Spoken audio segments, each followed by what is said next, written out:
जय हिंद दोस्तों, स्वागत है आप सभी का आपके अपने YouTube चैनल जैकपुर पे। तो रियल क्वेश्चन पेपर सीरीज में आज हम आप लोगों को हिस्ट्री का रियल क्वेश्चन दिखाने वाले हैं और यहाँ से बहुत सारे सवाल आपके एग्ज़ाम में रिपीट होने वाले हैं। तो वीडियो काफ़ी इंपॉर्टेंट है, शुरू से लेकर अंत तक बने रहना है। और साथ ही साथ यदि आपने अभी तक हमारे चैनल को सब्सक्राइब नहीं किया है तो कर लीजिए इस तरह की वीडियो के नोटिफिकेशन को पाने के लिए। साथ ही साथ आप हमारे प्ले लिस्ट पर भी विजिट कर सकते हैं, जहाँ पर आपको बहुत सारे वीडियोज़ मिल जाएंगे फ्री में। ठीक है। इसके अलावा एग्ज़ाम के समय में काफ़ी सारा वीडियोस बनने के कारण नोटिफिकेशन नहीं जा पाता है, तो आप हमारे व्हाट्सएप ग्रुप को ज्वाइन कर सकते हैं। हमारे दिए गए नंबर पे एक मैसेज कीजिए, आपको व्हाट्सएप ग्रुप में ज्वाइन कर दिया जाएगा। तो चलिए आते हैं अब हम लोग डायरेक्ट सवाल पे। सवाल देखिए क्या है आपका। जो इंग्लिश मीडियम के बच्चे हैं वो इंग्लिश वाले सवालों पे ध्यान देंगे और हिंदी मीडियम के बच्चे हिंदी वालों में, ज़्यादातर हिंदी में पढ़ाऊँगा, लेकिन इंग्लिश क्वेश्चन का एक झलक आपको देखने को मिलेगा। ठीक है। तो आप लोग वीडियो इंग्लिश वाले बच्चों का थोड़ा सा मेहनत यहाँ पर ये है कि आपको वीडियोस को रोक करके उसको पढ़ना होगा। ठीक है। चलिए पढ़ लिए। आइए सवाल में आते हैं। सवाल में कहा गया है कि सिंधु सभ्यता का कौन सा स्थान मृतकों के टीला के रूप में विख्यात है। आपको बताना है कि सिंधु सभ्यता का कौन सा स्थान मृतकों के टीला के रूप में विख्यात है। तो मोहनजोदाड़ो। ठीक है। Option number B correct answer हो जाएगा। दूसरे सवाल देख लीजिए इंग्लिश में। हम लोग हिंदी वाले पे आते हैं। कह रहा है हड़प्पा वासी नीले रंग के लाजवर्त मणि कहाँ से प्राप्त करते थे। तो ये प्राप्त करते थे सोर्तगोई से। कहाँ से प्राप्त करते थे? सोर्तगोई से। Option number B correct answer हो जाएगा। चलिए क्वेश्चन नंबर 3 इंग्लिश वाले देख लेंगे। हिंदी में क्वेश्चन देखिए। कह रहा है कि काली चूड़ियों के नाम से कौन सा स्थान प्रसिद्ध है। तो काली चूड़ियों के नाम से जो प्रसिद्ध स्थान बताना है तो कालीबंगा। ठीक है। कौन प्रसिद्ध था? कालीबंगा। नेक्स्ट आते हैं क्वेश्चन नंबर 4 को। इंग्लिश वाले बच्चे ध्यान से देखेंगे। कह रहा है कि प्रियदर्शी के नाम से किस शासक को पुकारा गया है। प्रियदर्शी के नाम से किसको पुकारा गया है? अशोक को पुकारा गया है। ठीक है। इंग्लिश वाले बच्चे क्वेश्चन नंबर 5 देखेंगे और हिंदी में क्वेश्चन है कि 16 महाजनपद में सबसे शक्तिशाली महाजनपद कौन सा था। तो 16 महाजनपद में जो सबसे शक्तिशाली महाजनपद था वो था आपका मगध। कौन था? मगध था। ऑप्शन नंबर डी हो जाएगा। क्वेश्चन नंबर 6 इंग्लिश वाले बच्चे ध्यान से देखेंगे। हिंदी में है क्वेश्चन आपका कि मौर्य वंश का संस्थापक कौन था। मौर्य वंश का संस्थापक कौन था? तो Chandragupta Maurya. Option number C. Question का लेवल आप देख पा रहे हैं कि किस तरह से एग्जाम में क्वेश्चन आपके पूछे जाएंगे। यकीन जानिए आपके PYQ से क्वेश्चन यानी कि प्रीवियस ईयर क्वेश्चन से बहुत सारे क्वेश्चन आपके एग्जाम में देखने को मिलेगा। इसलिए हमने जो आपको ई बुक दिया था, ई बुक में मैंने लगभग 8 साल का PYQ आपका शामिल कर दिए हैं। जिन लोगों ने लिया है उनको पता है कि PYQ कितना इंपॉर्टेंट होता है। तो आप लोग ई बुक से भी तैयारी कर लीजिएगा। यहाँ पर आपको प्रैक्टिस करवा रहे हैं, आपको रियल क्वेश्चन दिखा रहे हैं ताकि आपके अंदर जो है एक हिम्मत आए और आपके अंदर एक जज्बा आए कि नहीं चलो हमने जो तैयारी कर रखी है वो बिल्कुल सही तैयारी हो रही है। ठीक है। तो ये सब सवाल आपके आएंगे। कोई भी मतलब कि ऐसा नहीं है कि एकदम हाथी घोड़ा सवाल आने वाला, ऐसा कुछ भी नहीं है। सवाल बेसिक सवाल सभी आते हैं एग्ज़ाम में जो कि आपसे बन जाएंगे। 7 नंबर सवाल देख लीजिए इंग्लिश वाले बच्चे। हिंदी में कहा गया है आपसे धर्मसूत्र एवं धर्मशास्त्र में कितने प्रकार के विवाह की स्वीकृति दी गई है। तो 8 प्रकार के विवाह की स्वीकृति मिला है। Option number C correct answer हो जाएगा। ठीक है। आइए क्वेश्चन नंबर 8 इंग्लिश वाले बच्चे ध्यान से देख लेंगे। कह रहा है कि महाभारत के रचयिता का नाम आपको बताना है। तो महाभारत के जो रचयिता था आपको पता है कि किसने किया है? वेद व्यास ने किया है। Option number B correct answer हो जाएगा। क्वेश्चन नंबर 9 पे आते हैं। क्वेश्चन नंबर 9 में कहा गया क्या? महात्मा बुद्ध को निर्वाण की प्राप्ति कहाँ से हुई थी। तो महात्मा बुद्ध को निर्वाण की जो प्राप्ति हुई थी वो आपको बतानी है। ये हुआ था कुशीनगर में। कहाँ पे हुआ था? कुशीनगर में। ऑप्शन नंबर डी हो जाएगा। क्वेश्चन नंबर 10 को ध्यान से देख लीजिए आप लोग, इंग्लिश वाले बच्चे जो भी हैं। कह रहा है कि सांची के स्तूप की खोज किसने किया है। सांची के स्तूप की खोज किसने किया है आपको बताना है। ठीक है। तो देखिए सांची के स्तूप की खोज किया है जनरल टेलर ने। किसने किया है? जनरल टेलर ने किया है। ऑप्शन नंबर सी यहाँ पे करेक्ट आंसर हो जाएगा। ध्यान रखिएगा। और ये हुआ था 1818 में। कब किया था? 1818 में किया था। क्वेश्चन नंबर 11 है आपके सामने, ध्यान से देख लीजिए इसको।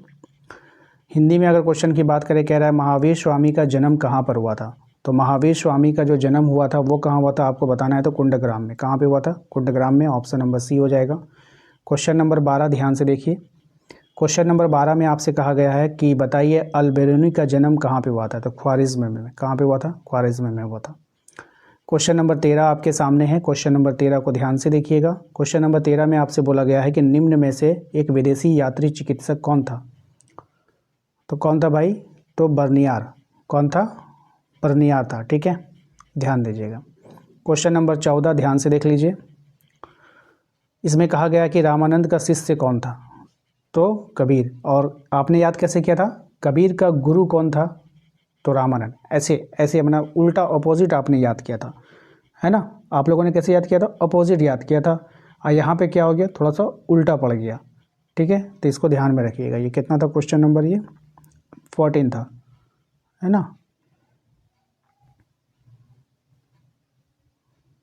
तो मुझे तो लग रहा है कि रामानंद का ये टोटल होना चाहिए, बिल्कुल सही जवाब है, सभी होगा इसमें से। क्यों, क्योंकि कह रहा है रामानंद के शिष्य कौन कौन थे, तो रैदास भी था, कबीर भी था, और धन्ना और पीपा भी था। तो आप टोटल में कीजिएगा, ठीक है। ऑप्शन डी बिल्कुल राइट आंसर। चलिए क्वेश्चन नंबर आते हैं। ऐसे फेमस में आपका कबीर था, कभी कभी कबीर का गुरु जो पूछा जाता है तो रामानंद हो जाता है, ठीक है। क्वेश्चन नंबर 15 में देखिए आपसे कहा गया है, ध्यान से देखिए, ख्वाजा मोइनुद्दीन चिश्ती की जो खानका है वो कहाँ पे स्थित है आपको बताना है। तो ये अजमेर शरीफ में है, ध्यान रखिएगा इसको, ठीक है। ऑप्शन नंबर ए हो जाएगा।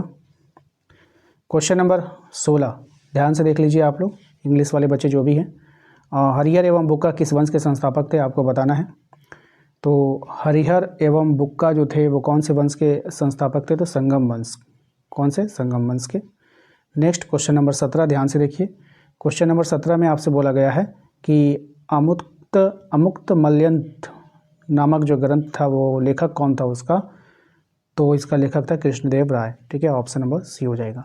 क्वेश्चन नंबर 18 पे आते हैं। क्वेश्चन नंबर 18 में आपसे कहा गया है 16वीं सदी के दौरान भारत में करीब कितने प्रतिशत लोग गाँव में रहते थे। कितने प्रतिशत, 85% लोग जो थे वो गांव में रहते थे। कितने प्रतिशत रहते थे, 85%, ठीक है। तो क्वेश्चन है आपका नेक्स्ट, क्वेश्चन नंबर 19 में कहा गया था कि अकबरनामा किस खंड को आईने अकबरी कहते हैं, तो तीसरे खंड को आईने अकबरी कहा जाता है। क्वेश्चन नंबर 20 को ध्यान से देख लीजिए आप लोग। क्वेश्चन नंबर 20 में कहा गया तंबाकू का सेवन सर्वप्रथम किस मुगल सम्राट ने किया था, तो किसने किया था, अकबर ने, ठीक है, ध्यान रखना है। क्वेश्चन नंबर 21 को पढ़ लीजिए। क्वेश्चन नंबर 21 में कहा गया संथाल लोग राजमहल की पहाड़ियों में कब आकर बसने लगे थे, यानी कि कब वो लोग आकर राजमहल की पहाड़ियों में बसे थे, तो 1800 के दशक में। कब बसे थे, 1800 के दशक में। क्वेश्चन नंबर आता है 22 में, ध्यान से पढ़ लीजिए। दक्कन दंगा आयोग ब्रिटिश पार्लियामेंट में रिपोर्ट कब पेश किया, तो इन्होंने ब्रिटिश पार्लियामेंट में रिपोर्ट पेश किया था 1878 में, ठीक है। क्वेश्चन नंबर 23 को ध्यान से देखिए। क्वेश्चन नंबर 23 में आपसे बोला गया है सहायक संधि नामक व्यवस्था किसने तैयार किया है, तो सहायक संधि नामक व्यवस्था को तैयार किसने किया है, बताइए। लॉर्ड वेलेस्ली ने। किसने किया है, लॉर्ड वेलेस्ली ने किया है। क्वेश्चन नंबर 24 को ध्यान से देखेंगे सभी लोग। क्वेश्चन नंबर 24 में कहा गया है कि 1857 के दौरान बिहार से विद्रोह का नेतृत्व किसने किया, तो बिहार से किया था कुंवर सिंह ने, याद रखिएगा। क्वेश्चन नंबर 25 को पढ़ लीजिए। क्वेश्चन नंबर 25 में आपसे बोला गया है मुगल बादशाह बहादुर शाह द्वितीय को गिरफ्तार करके कहाँ भेज दिया गया था, तो रंगून में भेज दिया गया था, ठीक है। क्वेश्चन नंबर आता है 26 में, कह रहा है आपसे कि महात्मा गांधी दक्षिण अफ्रीका से कब लौटे थे, तो ये लौटे थे 1915 में। काफ़ी फेमस सवाल है, ये एग्जाम में बार बार आता है। क्वेश्चन नंबर 27 आपके पास है, ध्यान से देखिए। इसमें कहा गया असहयोग आंदोलन की शुरुआत किसने किया है, तो असहयोग आंदोलन की शुरुआत महात्मा गांधी ने किया था। ऑप्शन नंबर ए हो जाएगा। क्वेश्चन नंबर आते हैं 28 में, कह रहा है कि भारत छोड़ो आंदोलन कब हुआ था। काफ़ी फेमस सवाल है, 8 अगस्त 1942, सबको याद है, 1942 में। ऑप्शन नंबर सी हो जाएगा।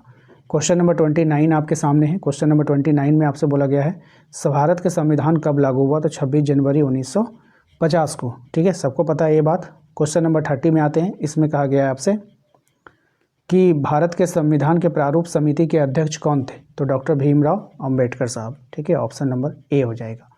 टोटल 30 MCQ हमने आपको प्रैक्टिस करवा दिया, बिल्कुल रियल क्वेश्चन पेपर है, ठीक है। तो सब लोग वीडियो को लाइक करेंगे, दोस्तों के साथ शेयर कर दीजिएगा। इसके अलावा भी मोस्ट इंपॉर्टेंट वीडियो है हमारे चैनल पे, प्लेलिस्ट पे जाकर देखिए, और बहुत ही हेल्पफुल होगा आपके लिए। और मैंने जो ई बुक आप लोगों को तैयार करवाया था प्रीवियस ईयर वाला, उसमें मैंने डायरेक्ट क्वेश्चन दिया है, जैसे कि मैं बता देता हूँ, ताकि आप लोग कम समय में, एग्ज़ाम के समय में फटाफट रिवीजन कर सको। क्वेश्चन नंबर 1 है, जैसे भारत का संविधान के प्रारूप समिति के अध्यक्ष कौन थे, तो डायरेक्ट उसका फिर यहाँ पे आंसर लिख दिया गया डॉक्टर भीमराव अंबेडकर। इस तरह से आप लोगों का जो PYQ तैयार कर दिया गया है 8 साल का, ठीक है। आप लोग वहाँ उसको पढ़ के जाइए, ज़रूर आपका जो 50% क्वेश्चन आपको वहाँ से भिड़ेगा ही भिड़ेगा, ठीक है। तो वो कर लीजिएगा। ऑब्जेक्टिव भी है उसमें, सब्जेक्टिव भी है, ध्यान से आप लोग तैयारी कीजिए, अच्छे से कीजिए। बेस्ट ऑफ लक सभी को एग्ज़ाम के लिए, खूब मेहनत कीजिए आप लोग। बाकी सपोर्ट हम आपको यूट्यूब के माध्यम से भी दे रहे हैं, व्हाट्सएप के माध्यम से भी दे रहे हैं, जितना हो सक रहा है उतना आप लोगों को फुल सपोर्ट किया जा रहा है, ठीक है। तो चैनल को सब्सक्राइब तो कर ही लीजिएगा, और व्हाट्सएप ग्रुप को जरूर ज्वाइन कीजिएगा। मिलते हैं नेक्स्ट अगले वीडियो में। Thank you.